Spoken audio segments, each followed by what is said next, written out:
जनता party का चेहरा, पिछड़ा विरोधी चेहरा, दलित विरोधी चेहरा, वंचित विरोधी चेहरा एक बार फिर से आप सबके सामने उजागर हो गया।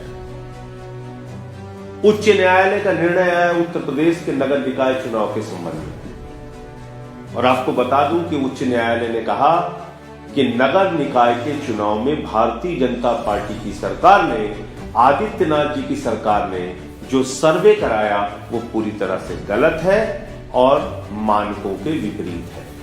यानी आरक्षण के लिए जो सर्वे कराने की प्रक्रिया थी उसका बिल्कुल दूर दूर तक पालन नहीं किया गया, और आदित्यनाथ जी की सरकार ने, भारतीय जनता पार्टी की सरकार ने अपनी असली मानसिकता को दिखाते हुए पिछड़ों को धोखा देने का काम किया।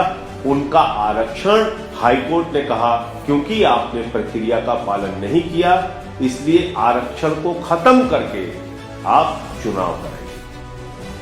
अब ऐसे संकट में उत्तर प्रदेश का ये नगर निकाय का चुनाव फंस चुका है कि इसमें हाईकोर्ट का आदेश अगर मानती है सरकार तो ओबीसी के आरक्षण के बगैर ही उनको चुनाव में जाना पड़ेगा। ओबीसी के आरक्षण के बगैर अगर चुनाव में गए तो जो ओबीसी समाज को नगर निकाय चुनाव में, लोकल बॉडी के इलेक्शन में आरक्षण मिलता है, उससे वो पूरा समाज वंचित हो जाएगा। कल जब इस पर आम आदमी पार्टी ने सवाल उठाया, जब हम लोगों ने इस पे आवाज उठाई, तो सरकार, आनंद फानन, मीडिया के लोगों ने भी सवाल उठाया, कुछ और राजनीतिक दलों ने सवाल उठाया, तो आनंद फानन में कल सरकार सामने आती है, वो कहती है नहीं हम तो आयोग भी गठित करेंगे और बगैर ओबीसी को आरक्षण दिए हुए चुनाव नहीं हो सकता।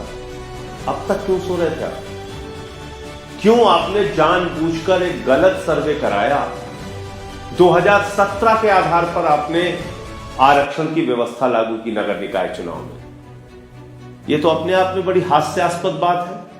अगर आप 5 साल पहले पुराने आंकड़े के मुताबिक 2022 में उसी को आधार मान के आरक्षण देंगे तो निश्चित रूप से सवाल उठेगा।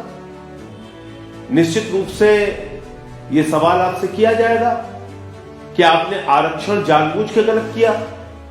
आपने आरक्षण में जो प्रक्रिया पालन करनी थी 3T का फॉर्मूला नहीं लागू किया। आपने सर्वे जानबूझ के गलत कराया।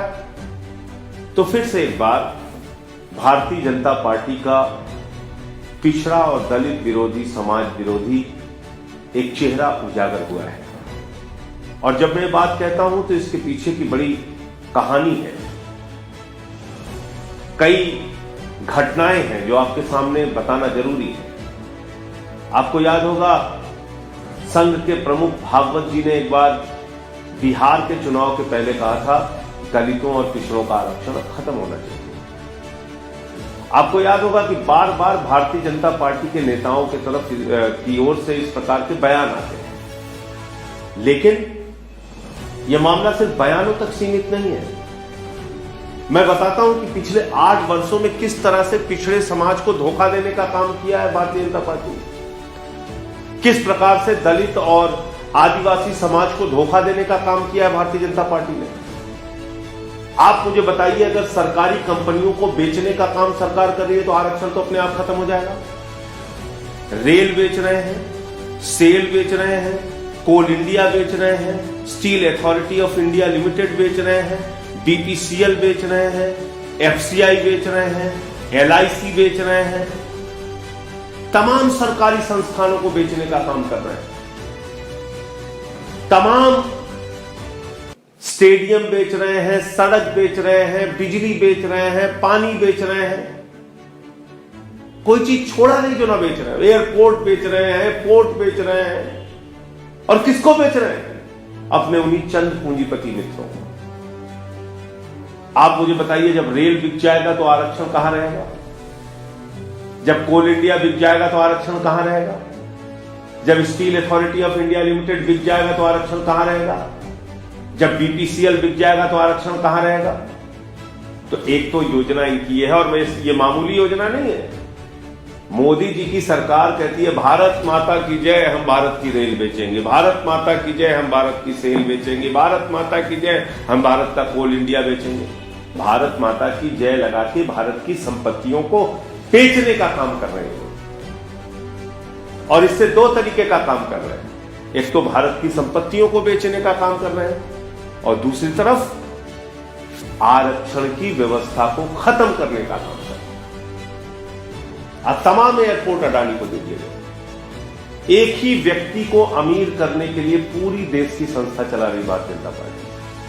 अडानी की संपत्ति 2014 में थी 37,000 करोड़, 2018 में हुई 59,000 करोड़, 2020 में हुई 2.5 लाख करोड़, 2022 में हो गई 13.5 लाख करोड़ रुपए। नौजवानों के नौकरी के लिए पैसा नहीं है। दवाओं के दाम कम कर दो कहते हैं तो पैसा नहीं है। महंगाई कम कर दो, डीजल पेट्रोल सिलेंडर का दाम कम कर दो तो कहते हैं पैसा नहीं है। ये पैसा गया कहां? जब आप कहते हैं किसानों को उनके फसल का दाम दे दो तो सरकार कहती है पैसा नहीं है। ये पैसा कहां गया? ये पैसा गया चंद